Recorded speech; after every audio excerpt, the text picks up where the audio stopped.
आप देख रहे हैं एसडीएम न्यूज़। मैं हूं रियाद अंसारी। इस वक्त मैं महाराष्ट्र के ऐतिहासिक शहर औरंगाबाद से बात कर रहा हूं और आज का जो मेरा विषय है वो कहीं ना कहीं आपने सोशल मीडिया पे देखा है कि एक महाराज के द्वारा जो हज़रत मोहम्मद सल्लल्लाहु अलैहि वसल्लम के ऊपर जो टिप्पणी की गई, जो गुस्ताख़ रसूल की हरकत हुई, उसको लेकर मुसलमानों में बहुत गम और गुस्सा पाया जा रहा है। ऐसा नहीं है कि भाई इसमें कुछ सियासी लोग, जो सियासी मुसलमान है, सियासी लीडर है, उसको बुरा लग रहा है या आम मुसलमान को बुरा नहीं लग रहा है, ऐसी बात नहीं। बल्कि वो मुसलमान भी कुछ शदीद बुरा लग रहा है जिसको राजनीति समझती नहीं है। ऐसे लोगों को बुरा लग रहा है क्योंकि ये हुजूर की शान से मामला जुड़ा हुआ है। तो ये वीडियो में ख़ास करके तमाम ऑल पार्टीज़, जिसमें कांग्रेस है, राष्ट्रवादी है, शिवसेना है, शिंदे गठ है, भाजपा है और जो भी सियासी पार्टियाँ हैं, और तमाम मुस्लिम लीडरान के नाम बना रहा हूँ कि देखिए अब समय आ गया है कि ये हरकतें देश में कई बार हो चुकी है और इसको लेके कई बार ऐसा लाइन ऑर्डर तक ख़राब हुआ है। कई बार हल्की फुल्की पत्थरबाजी भी हुई है। शहर, देश के अलग अलग राज्यों में इस तरह घटना हो चुकी है, देखने को मिल चुकी है, जिसकी वजह से हमारा देश बदनाम होता है। शहर का, कोई राज्य का लाइन ऑर्डर जो तो ख़राब होने का डर लगा रहता है। और ये जो हरकत हुई, इसके बाद जो शिंदे गुट यानी राष्ट्रवादी पार्टी, जो मुसलमान जुड़े हुए लोग हैं, शिवसेना से जुड़े हुए जो लोग हैं, तो ये लोग, ये मुसलमान लीडरों पर सवाल उठ रहे हैं। फेसबुक मीडिया खंगाल के देखिए आप कि भाई आप कैसे मुसलमान हैं, आप कैसा बर्दाश्त कर रहे हैं, आप इस्तीफ़ा दो। शायद शिंदे ग्रुप के, शायद कोई भीड़ के ज़िम्मेदार है उनके पार्टी के, उन्होंने त्यागपत्र दिया है, अपना राजीनामा दिया है, वो भी सोशल मीडिया पर बहुत गर्दिश कर रहा है। सवाल उठ रहे हैं, लोग कह रहे हैं कि भाई अगर आपको थोड़ा एहसास है, अपने नबी करीम सल्लल्लाहु अलैहि वसल्लम से ज़रा भी अगर मोहब्बत है तो आप इस्तीफ़ा दो, आप दो, ऐसी आवाज़ें उठ रही है।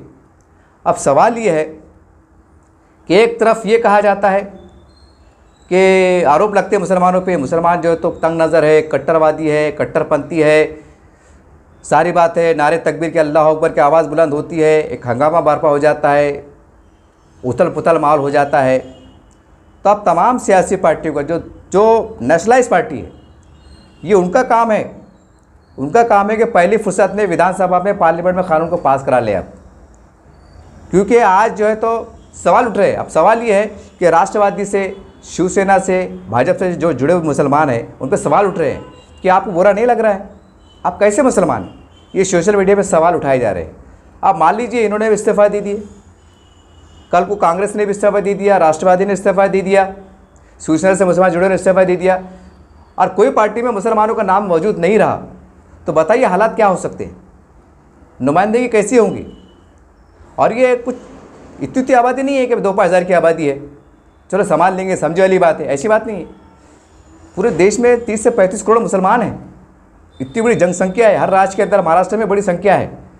और ये इतनी बड़ी जनसंख्या है कि ये कोई भी इलेक्शन में, चाहे ग्राम पंचायत का हो, कॉरपोरेशन का हो, आमदार का हो, विधानसभा का हो, लोकसभा का हो, इसके अंदर जो है तो ये मुसलमान जब वोट करता है माइनॉरिटीज़ का, तो इनके बलबूते पे सरकारें बन जाती है, हारने वाला उम्मीदवार जीत जाता है। ये हमने देखा है। कांग्रेस पार्टी जो 40-45 साल पूरे हिंदुस्तान पे हुकूमत करी, तो उसका एक ही बड़ा मुख्य कारण था कि देश का मुसलमान जो है तो सेकुलरिज्म के नाम पर कांग्रेस पार्टी को आंखें बंद करके वोट मारता था। हालांकि उनको इंसाफ नहीं मिला, सारे कमीशन की रिपोर्ट सामने है, उसके बाद भी आंखें बंद करके देता था, चलो चल रहा है, चलने तो कैसा भी। अब आज तो मुसलमानों को इतनी बड़ी आजमाइश में डाल रहे हो। ये जो पार्टी के जिम्मेदार है, शिवसेना के, कांग्रेस के, राष्ट्रवादी की, आपकी जवाबदारी है कि आप अपने लेवल पर कानून बनाने में मदद कीजिए। मुसलमानों की बोलने की ज़रूरत महसूस मत कीजिए, आप धरने मोर्चे की ज़रूरत महसूस मत करो, डायरेक्ट खुद होकर अप्रोच करो। जैसा औरंगाबाद का नाम जब बदल रहा था, सरकार गिर रही थी, तो जाते जाते क्या तमाशा हुआ सबको मालूम है कि कुछ लोगों ने सामने से और कुछ लोगों ने पर्दे के पीछे तायद करे, और जाते जाते जो है तो औरंगाबाद का नाम समाजनगर करके छत्रपति समाजनगर चले गए। जो भी है वो आपने देखा है। तो बहरहाल, जैसा आप एक नाम के वास्ते सारी बातों को बाला एक ताक रख कर एक जगह आ सकते हैं, कुछ लोग और कुछ लोगों ने पर्दे के पीछे तायद करे, या कुछ लोग बोलते हैं हमारे से राजनीतिक संबंध नहीं है, ऐसे भी कहा जाता है। तो भाई ये तो हुजूर की शान का मसला है ना। और ये इतना बड़ा मसला है कि इसको सरहदों की ज़रूरत नहीं है कि भाई हिंदुस्तान के किसी संत महाराज ने बोला है तो हिंदुस्तान के मुसलमान को बुरा लगेगा, बाकी जो है तो पूरी दुनिया में फैले हुए हैं, बांग्लादेश है, पाकिस्तान है, बहरीन है, अफ़गानिस्तान है, तुर्किस्तान है, जो भी है, अमेरिका है, अब जो भी जहाँ भी मुसलमान रहता है उसको बुरा नहीं लगेगा, ऐसी बात नहीं है। ये एक ऐसा नाम है, एक ऐसी जो है तो मुक़द्दस तरीन शख्सियत है नबी करीम सल्लल्लाहु अलैहि वसल्लम कि उनके बारे में अगर कोई गुस्ताखी करता है तो पूरी दुनिया में रहने वाला मुसलमान, अगर ऑस्ट्रेलिया में भी रहता है और वहाँ अगर गिनती के 5 मुसलमान रहते हैं तो उनको भी बुरा लगता है अगर मालूम पड़ता है तो कि हिंदुस्तान में ऐसा हुआ। तो इसके 2 मतलब निकलते हैं, एक तो देश का बदनाम होता है कि वहाँ की सरकार क्या कर रही है, कि वहाँ कैसा कि क्या मामला चल रहा है, देश की हमारी बदनामी होती है, ये ठीक बात नहीं है। इसी तरह से अगर कोई राम भगवान के बारे में अगर कोई कुछ कहता है तो जाहिर सी बात है उनकी अगर आलोचना होती है, उनके ऊपर कोई अगर टिप्पणी करता है, ऊपर वाला ना करे, तो जाहिर सी बात है अमेरिका में रहने वाला हिंदू भाई है, पाकिस्तान में रहने वाला हमारा हिंदू भाई है, अफगानिस्तान में रहने वाला हिंदू भाई है, तो उसको बुरा लगेगा नहीं कि हमारे राम जी के बारे में क्या कहा जा रहा है। तो ये सत्ता है, इसके ऊपर आपको थोड़ा राजनीति से ऊपर उठ जाना पड़ेगा। जैसा हम कहते हैं कानून से बड़ा कोई नहीं, संविधान से बड़ा कोई नहीं, तो आपको ये भी सोचना चाहिए कि आप अगर हिंदू है तो आप हिंदुत्व को मानते हैं, अगर कोई मुसलमान है तो अल्लाह को मानता है।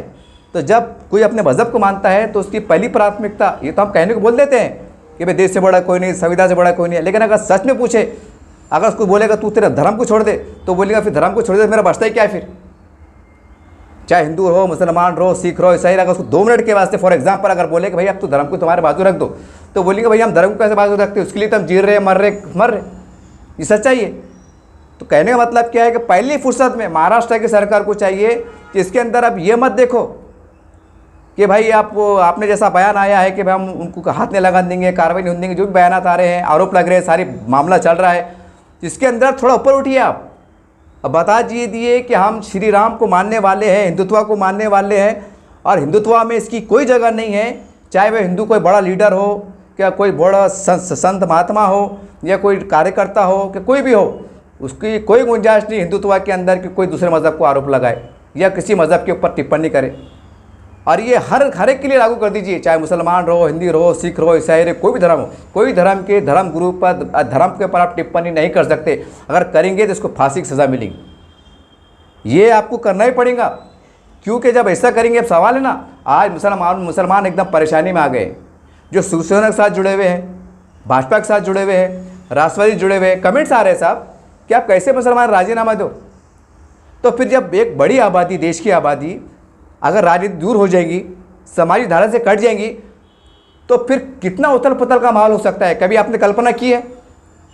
कितना बड़ा देश है हमारा, ये हिंदू मुस्लिम एकता का गहवारा माना जाता है, दुनिया देखती है कि हमारे कितने मज़हब के लोग मिलजुल के रहते हैं। जब ऐसी घटनाएं होंगी, जब आवाम के दरमियान, जनता के दरमियान, हिंदू मुसलमान दरमियान अगर फासले बढ़ेंगे, तो फिर क्या होगा?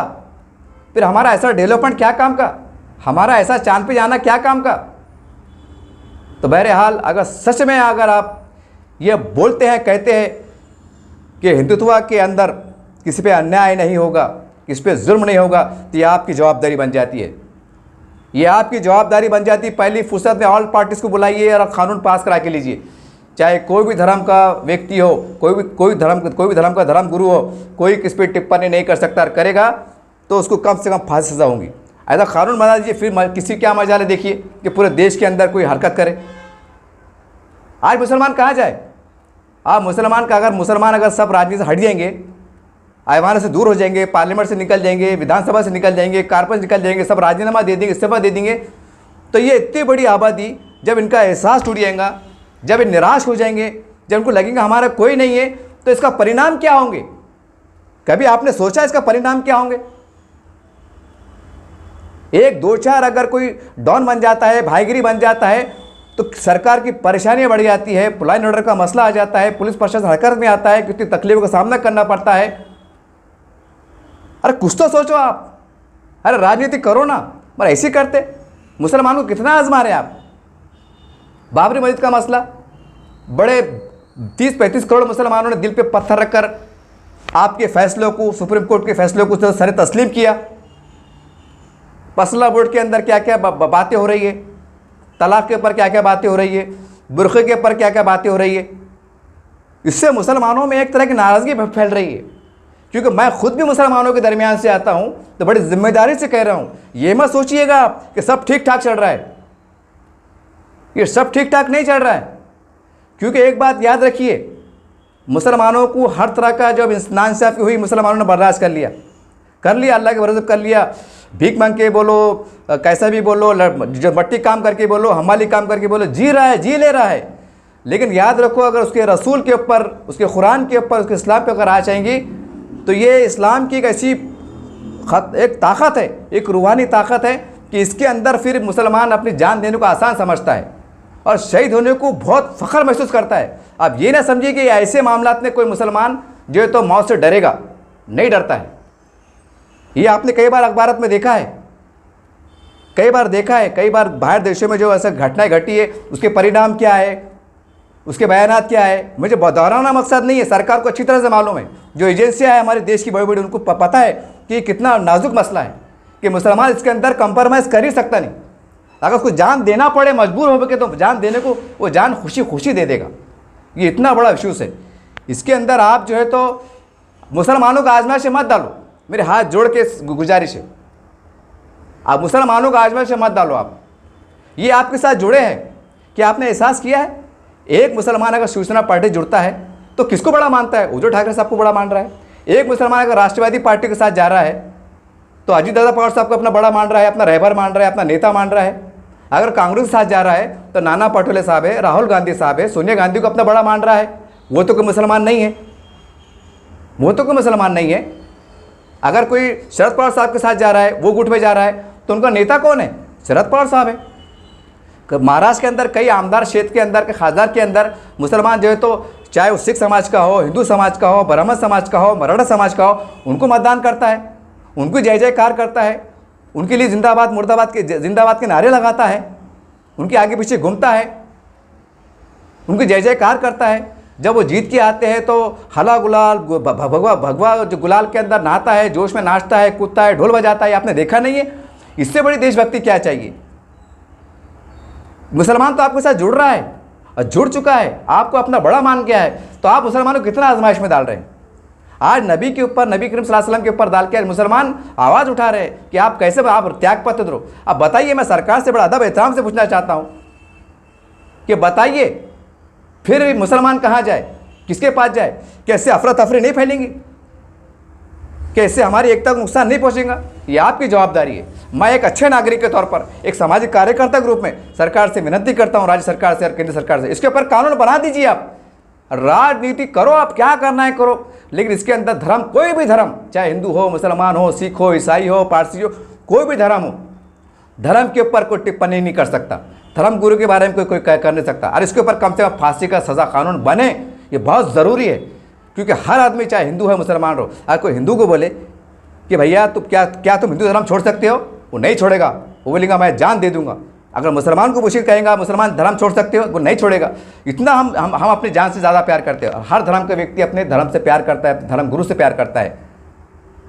अगर बात होती भी है तो हमारे सूफी संत है, धर्म गुरु है, उलमा किराम को चाहिए कि आपस में मीटिंग करें। अगर कोई बात हो भी जाती है बाय द वे, कि अपने लेवल पे हैंडल करे। ऐसा माहौल तैयार होना चाहिए, मैकेनिज्म बनना चाहिए। कोई अगर घटना घट जाती है, बड़े लेवल हमारे बड़े जिम्मेदार बैठे, साधु संत बैठे, सूफी संत बैठे और मामलों को रफा दफा करे। ऐसे चौराहे पे, हुल्लड़ पे, नारे बाजी, धरने, मोर्चे, लाइन ऑर्डर ख़राब हो जा रहा, पथरमबाजी हो जा रही, कई बच्चों का मुस्तकबिल तबाह हो जा रहा, फिर मुसलमानों में एक मायूसी फैल जा रही है। वो सोच रहे कि हमारा गुनाह ये है कि हम मुसलमान हैं, क्योंकि मैं खुद मुसलमान समाज से बिलोंग करता हूँ। बोलिए ना कि ये गुनाह है। हम तो फ़ख्र से कहते हैं कि हम इंडियन हैं, हम भारतीय, हिंदुस्तानी हैं, संविधान को मानते हैं, तिरंगे की जय जयकार करते हैं, हर 15 अगस्त को, 26 जनवरी को सलामी देते तिरंगे को। देश के लिए, तिरंगे के लिए मर मिटने को हम बहुत शान समझते हैं। हम तो तैयार हैं कि देश के लिए ये भी संकट आएगा तो हम सबसे पहले आगे बढ़ेंगे। और तारीख़ उठा के देखो, इतिहास उठा के देखो, सबसे ज़्यादा खून मुसलमानों ने बहाया है। उन्होंने ये सोच के नहीं बहाया कि हम इस्लामी मुल्क बनेंगे। अब ये चंद लोगों की कारस्तानी थी उस ज़माने में। अब पता नहीं सच्चाई क्या थी क्या नहीं थी। हम तो पैदा भी नहीं हुए थे, शायद बहुत से लोग पैदा भी नहीं हुए थे। जब पैदा हुए थे, जो 20 साल 18 साल, उनको क्या राजनीति समझती थी? जो अखंड भारत के लिए, जो आज़ादी के लिए मुसलमान लड़ा, तो क्या वो ये सोच के लड़ा था कि हम इसको एक बहुत बड़ा इस्लामी मुल्क बनेंगे? नहीं, बल्कि ये सोच के लड़ा था कि हम हिंदू, मुसलमान, सिख से मिल के रहेंगे, हम एक जान होकर रहेंगे। इसलिए हमने अंग्रेज़ों को भगाया था। तो बहरहाल वही रिवायत को जिंदा रहा, वही हमारे हिंदुस्तानी जज्बे को, जो हमें तिरंगा है, जो कहा हम राष्ट्रगीत गाते हैं, जो हमारे दिलों को जोड़ता है, उसकी परंपरा को कायम रखना, उसको जोड़ के रखना, ये सरकार की पहली जवाबदारी है। इसको हल्के में ना ले। आज एक बंगाल के अंदर एक लेडीज़ डॉक्टर के साथ जो रेप की घटना हुई, तो हाई कोर्ट, सुप्रीम कोर्ट ने, हमारे आदरणीय जज साहब ने, न्यायालय ने खुद जो है तो संज्ञान लिया, उसका नोटिस लिया और उसके बारे में कहा कि रिपोर्ट दीजिए। बहुत अच्छी बात है। तो हमारे मुंबई हाई कोर्ट्स और सुप्रीम कोर्ट के जो हमारे आदरणीय जज हैं, उनसे भी हाथ जोड़ के विनती करता हूँ, सर आपसे बड़ा कोई नहीं, बोलते ना कानून से बड़ा कोई नहीं है, आप इसका नोटिस लीजिए कि महाराष्ट्र में ऐसी घटना क्यों हुई और इनको पाबंद कीजिए कि दोबारा घटना ना हो। क्योंकि एक हमारे पास कोर्ट, चाहे हाई कोर्ट हो या सुप्रीम कोर्ट, ये आखिरी रास्ता रह जाता है। तो आप प्लीज़ को, जब एक महिला का बलात्कार होता है तो पूरे देश में हड़कंप मचता है।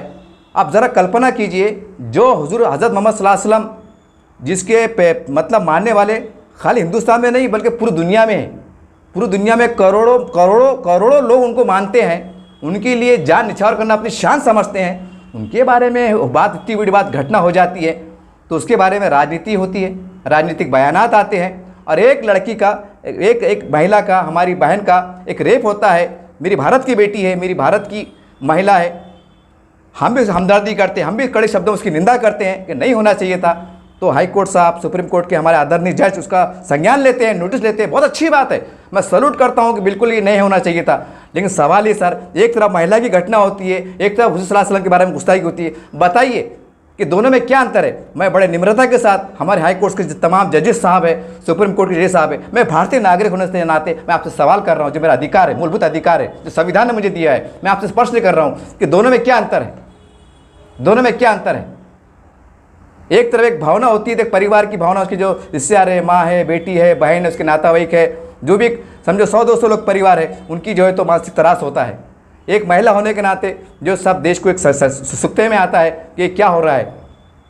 महिला पे एक महिला बोले तो बेटी का रूप है, माँ का रूप है, सारी बात है, हम इतना मानते हैं। तो सवाल ये, जिसको हम भगवान के तौर पर मानते हैं, ये भगवान के बात मानते हैं, अल्लाह के बाद अगर नबी को मानते हैं और उसके लिए बहुत कुछ मुसलमान क्या नहीं करता है, ये एजेंसियों को मालूम है, ये आपको मालूम है। तो आपसे विनती है कि राजनीति ऐसी मत करो कि जिससे हमारे हिंदू मुस्लिम की दूरियां बढ़ जाए, जिससे हमारे देश के अंदर एक नया संकट पैदा हो जाए। क्योंकि हमारा देश बहुत बड़ा है, बहुत खूबसूरत देश है, बहुत अच्छा देश है। तो इसको छोटी छोटी बातों को लेकर राजनीति करके हमारे देश का नाम पूरी दुनिया मट्टी मिलाने का मत करो आप। इसका पूरा देश के अंदर जो बाहर के देश है, जहाँ हमारे प्रधानमंत्री जाते हैं इस्लामी राष्ट्र में, तो इस्लामी वहाँ के जो सदर है, वहाँ के राष्ट्रपति है, प्रधानमंत्री, उनको जो तो इनका इस्तेकबाल करते हैं। सऊदी अरब के कई शेखों ने उनको, हमारे प्रधानमंत्री को जो तो गले में उनको सत्कार किया है, उनको वहाँ के राष्ट्र का अवार्ड से नवाजा है। क्या छोटी बात है कि वहाँ के जो प्रधानमंत्री है, राष्ट्रपति है, वहाँ की जनता है, क्या वो हज़रत मोहम्मद सल्लल्लाहु अलैहि वसल्लम को नहीं मानते? ज़रा इंक्वायरी कीजिए, आप कितना मानते, किस तरह से मानते। अगर आखिरी मिसाल दूंगा मैं, हालांकि ये मिसाल ठीक नहीं है लेकिन समझने के लिए बड़ा मैं, आज इजराइल फ़लस्तीन का मामला चढ़ा, क्यों चढ़ रहा? इसलिए अगर फ़लस्तीन के मुसलमान अगर इजराइल को बोल दे कि बैतुल मुक़द्दस ले लो, मस्जिद अक्सा ले लो और हमको जो है तो हमको अधिकार दो, पानी दो, लाइट दो, नौकरी दो, कसम खुदा कि इजराइल के मुसलमान, जो फ़लस्तीन मुसलमान रहने वाले हैं, इजराइल इतना उनको इतनी सहूलत देगा कि एक एक इजराइल वहाँ का करोड़पति बन जाएगा, करोड़पति बन जाएगा। ये सच्चाई है। मेरी भारत सरकार से, हमारी सरकार से विनती कि इसके ऊपर बहुत अलग विचार से, एंगल से देखो आप। ये छोटी बात नहीं है। अगर क्या वजह वहाँ के हज़ारों लोग मारे जा रहे हैं या मरने पे वो खुशी खुशी मरने को तो वो आगे बढ़ रहे हैं, मासूम बच्चे मारे जा रहे हैं, क्यों मारे जा रहे हैं? उनका ऐसा क्या मामला है? अगर इजराइल अगर कह दे कि तुमको नल लो, पानी लो, लाइट लो, शिक्षा लो, मैदान लो, आरक्षण लो, क्या क्या लो, हम देने को तैयार है। अगर वहाँ के फ़लस्तीनी अगर कबूल कर ले, लेकिन वहाँ क्यों जंग चल रही है? मस्जिद अक्सा के लिए, फ़लस्तीन के लिए, क्योंकि अल्लाह का घर है। तो अल्लाह का घर है और हज़रत मोहम्मद सल्लल्लाहु अलैहि वसल्लम जो है तो याद रखिए, ये उस बहुत बड़ी शख्सियत है इस्लाम में। खुदा के बाद यानी एक अल्लाह को जो मानते हैं उसके बाद हज़रत सल्लल्लाहु अलैहि वसल्लम बड़ी शख्सियत है। ज़रा कल्पना कीजिए कि वहाँ के लोग सिर्फ मस्जिद को बचाने के लिए, जो क़िबला अव्वल कहलाता है मुसलमानों के लिए, हज़ारों लोग जान देने को अपने आसान समझ रहे हैं। ज़रा सोचिए ना, तो ये भी मामला धर्म से जुड़ा हुआ है। ये अच्छी बात नहीं है, ये बहुत गलत बात है। मैं एक अच्छे नागरिक होने के नाते, भारतीय नागरिक होने के नाते भारत सरकार से विनती करता हूँ कि इसको हल्के में ना ले आप कि महाराष्ट्र में घटना हो गई, कोई ज़िले में घटना हो गई, एक आदि किसी ने बोल दिया, ऐसी बात नहीं है। बल्कि ऐसा कानून बना दीजिए चाहे हिंदू रहो मुसलमान रहो, कोई भी धर्म के बारे में कोई टिप्पणी नहीं करेगा, ना कोई नेता करेगा ना कार्यकर्ता। अरे करेगा तो कितने बड़ा वक्त में समाज का नेता हो या लीडर हो, उसके ऊपर कड़ी कार्रवाई की जाएगी। ऐसा कानून बनाने की जरूरत है, क्योंकि हम अब ऐसे हालात में नहीं है कि हमारे देश को हम मुसीबत में डालें। हमारे देश की बदनामी होती है। भारत को हमारा, जब हम देखते हैं दुनिया इंटरनेशनल लेवल पर कि भारत की आलोचना हो रही है, हमें दर्द होता है, क्योंकि हम हमारे देश से इतना प्यार करते हैं, यहाँ की संस्कृति से प्यार करते हैं, यहाँ के गंगा जमुना तहजीब से प्यार करते हैं। वही दर्द कुछ समय तो मैं बात कर रहा हूँ। उम्मीद करते हैं कि इसके अंदर तमाम पार्टी, याद रखिए जरा मैं आपसे फिर सवाल कर रहा हूँ, तमाम लोग अगर राजीनामा दे देंगे तो कहाँ जाएंगे? आप बोलेंगे हमको क्या करने का, हमारी सरकार चलेंगे। क्या आपको नहीं लगता कि जब लाखों लोग, जब एक मतलब कॉन्फिडेंस को टूट जाएगा, जब एहसास से महरूमी में आ जाएंगे, जब उनका वो निराश हो जाएंगे, तो इसके परिणाम कुछ तो निकलेंगे? कि आपको उसका एहसास नहीं है यार, वो भी ऐसी बात, इतनी बड़ी बात के ऊपर। तो बहरहाल ये वक्त आ गया है कि तमाम जो मुसलमान पार्टी जुड़े हुए, ये आपकी अखलाकी जवाबदारी है, चाहे कांग्रेस की हो, राष्ट्रवादी की हो, शिवसेना की हो, भाजपा की हो, शिंदे गठ की हो, शरद पवार की हो, आप मुश्तरका तौर पर, जैसा औरंगाबाद नाम बदलने के लिए आखिरी जाते जाते पल स्क्रीन के ऊपर देखा है, अखबार में देखा है कि जैसा आप कुछ लोग एकजुट हो गए थे, कुछ लोग नहीं हुए थे। बहरहाल आपकी जवाबदारी बनती है ये मामले के ऊपर भी जो है तो आप बिला तफरीक सरकार से बात करो। ये मत सोचो कि यह हमारे अपोजिशन ग्रुप है, सब मिल जाओ कि मतलब धर्म का मामला है, हमारे सुरक्षा का मामला है, हमारे गौरव का मसला है, हमारा राज का मसला है, सम्मान का मसला है। इसलिए हम जो है तो अब ऐसी कोई भारत के अंदर या भारत के किसी भाग के अंदर, किसी ज़िले में, कोई राज्य में ऐसी घटना ना हो। अब हम ऐसा कड़ा कानून बनाएंगे कि कोई ऐसा करने से पहले, बोलने से पहले 1000 बार सोचे, चाहे कोई भी समाज का हो। उम्मीद करते हैं सरकार इस बात को, इस मैसेज को बहुत सीरियस लेंगे। और मेरी आखिरी में तमाम हमारे हाई कोर्ट से और सुप्रीम कोर्ट से के जज साहब से बड़े निम्रता से, बड़े आदर से, सम्मान से मेरी रिक्वेस्ट है, एक अच्छे नागरिक के तौर पर, एक भारतीय नागरिक के तौर पर, कि सर जैसा आपने बंगाल की एक रेप में जो लेडीज़ का हत्या हुई है, आपने उसका संज्ञान लिया है, आपको सैल्यूट है सर। मेरी आपसे एक विनती है, आपसे कानून से बड़ा कोई नहीं होता है, हम आपसे दुहाई देते हैं। और मैं अकेला बंदा नहीं हूँ, यूँ समझ लीजिए कि देश की जो 35-35 करोड़ मुसलमान है, ये उसकी एक पुकार है, उसकी एक विचार है। आप उसका संज्ञान लीजिए और तमाम राज्यों को ताकीद कीजिए, एक कानून बनाने का आदेश दीजिए। ये आप कर सकते हैं। बड़ी उम्मीद भरी निगाहों से भारत का मुसलमान, हर राज्य का मुसलमान अपनी अपनी हाई कोर्ट की तरफ और सुप्रीम कोर्ट की तरफ देख रहा है, और नेताओं की तरफ भी देख रहा है कि आप भी बढ़िए।